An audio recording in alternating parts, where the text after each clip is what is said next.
What I am hearing is that this is Mac Jones, and it's in the 90th percentile in terms of likely to be picked. There, when they made that trade from 12 to 3, that was the pick. But there was a 10% margin there, and I trying to sort out, well, who's got the advantage between Trey Lance and Justin Fields on that remaining percentage. I was told Trey Lance probably over Justin Fields, but this Mac Jones, right now, you would have to put your money down. I know Vegas says differently, that it will be Mac Jones. Well, this just is the story that will not go away. The certainty or lack thereof involved in this situation. I'm trying to decide if, okay, I was trying to decide if your shot had frozen or you're just sitting there with your eyes closed like that. I have to come to you first. I was going to ask Dan what he's hearing, but RC, I have to come to you because I genuinely thought your shot was frozen for a second. Now I see you're just exasperated. You know, Greeny, I've sat at home. I had 2 weeks off, so I just get to watch the shows, right? I get to watch Get Up, and I get to see all the reports of Mac Jones going at 3. And I remember I was so excited when the 49ers moved up because I was like, oh my gosh, they know Zach Wilson's going 2. We obviously all knew Trevor Lawrence was going number 1. I was like, they are moving up to get freaking Justin Fields. This is going to be amazing. Kyle Shanahan, the motion of that offense, the boot, the run pass options. And then people keep saying Mac Jones. This is not the Ryan Clark wants to bash Mac Jones. I believe that Mac Jones can be a good quarterback. I just want you to tell me what quarterback that plays like Mac Jones, that's built like Mac Jones, that has the type of measurables that Mac Jones has been drafted recently, and that's very good. Now look at the dudes that can move. Look at the dudes that can create. Look at the dudes that cause problems athletically. Those are the people that are taking over this league.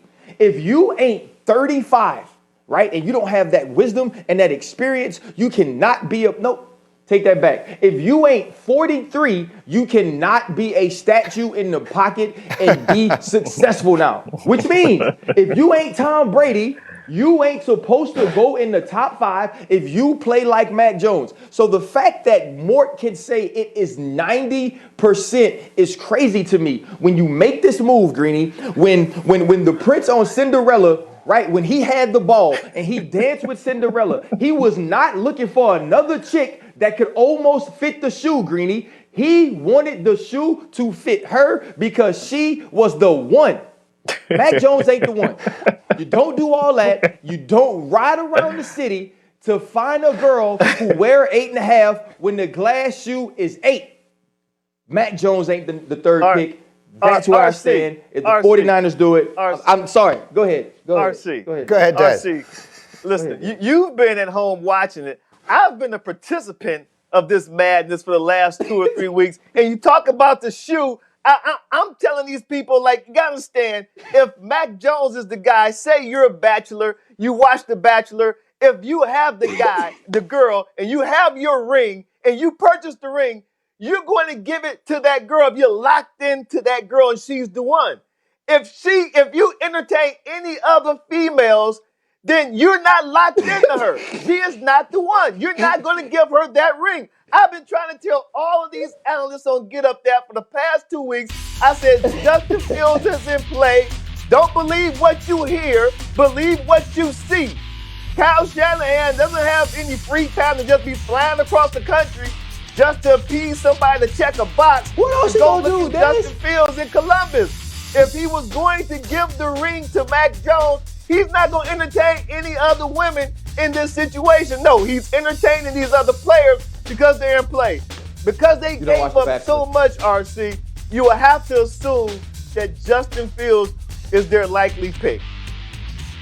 So this is another analogy we've made here. We've had restaurant dishes. We've had a million different analogies. Yeah. They all work. Here's the question I have for you then, RC. And Dan, I'm coming to you in a minute on the information piece of this. But RC, just in principle, the idea of trading up and giving up as much as they did without having certainty of who you want, would you have an issue with that? If they went up there and did not have a certainty of who you would?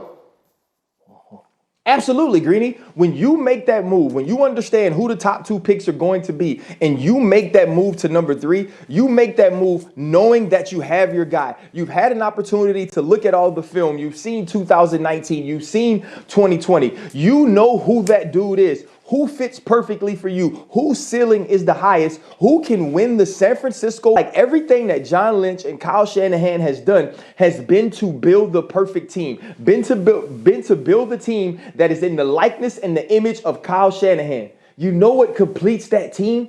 Justin Fields. Justin Fields completes that team. And so if you are moving up and you are, like Desmond said, you came with 20 roses and you don't know who you want to give the one particular rose to, then you have made a mistake and you're setting your organization up for failure. Let me then go to Graziano in all of this, because at the end of the day, Vegas thinks what it thinks, and we all think what we think. Well, but the only one person's opinion matters on this at the end of the day, and that's Kyle Shanahan. So what are we hearing about that, Dan? Correct. Yeah, I mean, look, those Vegas odds you put up at the beginning, like I'd like Lance at that price. I know we're not a gambling show, but that seems to be the best bang for your buck. Look, Kyle Shanahan will make the decision. I don't agree with RC that he had to know who it was when he made the deal. Kyle Shanahan believes he can make pretty much anybody a successful quarterback. Nick Mullins, in 16 career starts, has 4,700 yards and 25 touchdowns, right? He was undrafted. So you look at the people who have the talent of the people we're talking about. Kyle Shanahan, I think, believes he could win with any of the three, and he just has to figure out which one is the best. My understanding, as recently as Monday when we were talking about this on the show, was that no decision had been reached, that there was still a discussion going on in the 49ers building. And I think Mort's reporting reflects that. It may be that Mac Jones was the guy they had in mind when they made the trade, and certainly what you hear when you talk to people close to this situation and around this situation is Mac Jones, Mac Jones, Mac Jones. But I've also been told, as recently as 48 hours ago, that no final decision had been made, and there's a lot that points, I know everybody likes Justin Fields, and I do too, there's a lot that points to Trey Lance as a guy that could be the 49ers pick, that fits more with what they do in terms of his experience under center and play action and all that kind of stuff you like to see in a Kyle Shanahan offense.